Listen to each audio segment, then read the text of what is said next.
The phone call was unexpected. My dad was only 63 years old, and I could hardly understand what my sister was saying. A sudden heart attack, she said, was gone. And before I could really get into this and understand what was going on, I was on the plane flying to Africa. It wasn't supposed to be like this. You see, he was going to come that summer, fly over from South Africa, and then we would drive down to Johns Hopkins University, his alma mater, and see all the old places. And it was never to be. It was a big shock, losing somebody I loved.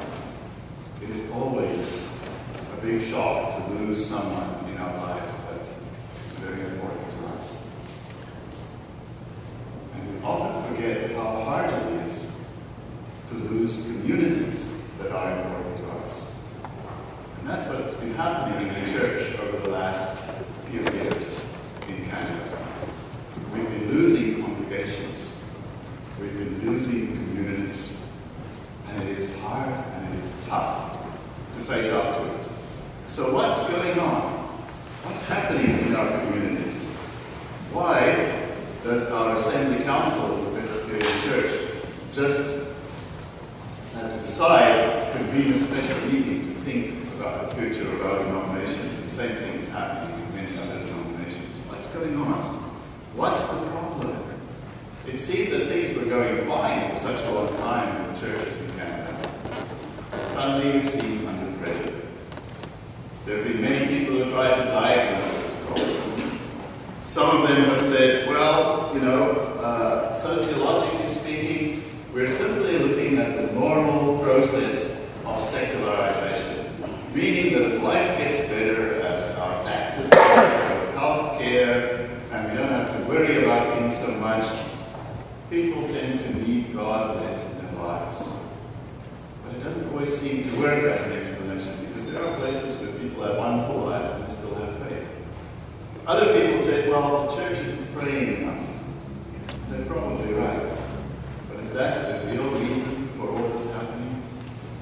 At the moment, social historians are trying to figure out what exactly happened in Canada, because somewhere in the middle of the 1960s, people stopped going to church. It happened in Quebec, in the Catholic Church, and it also started happening slower in Protestant churches across Canada. What was going on? I'm poring over the census data and data from Sunday schools, trying to figure out what the problem is. Many prognosticators have said, well, we know the solution even though the problem isn't clear. One of the things we could do is have digital projectors in the church and a praise band. That'll solve the problem. In some cases it did, but in many cases it didn't. Other people said, well, let's just do whatever we've done before, but do it harder. Work harder at it, and things will come out right. But, many of us are trying very hard, and maybe it's not working. And so we're sitting for a puzzle of what's going on in God's church, in our own communities, and in our country. What's going on, and how to respond. And that's what we've been talking about this past weekend in the special workshop. This morning, though, I would like to ask you to set it all aside for a moment. Set aside your diagnosis and set aside your solution. Because I want to invite you to come with me to the scripture passages that we have just read and reflect on them as we think about the church. And let's start with the book of Revelation. The Revelation of John, chapter 21. And I saw a new heaven and a new earth. The first heaven and the first earth disappeared, and the sea vanished.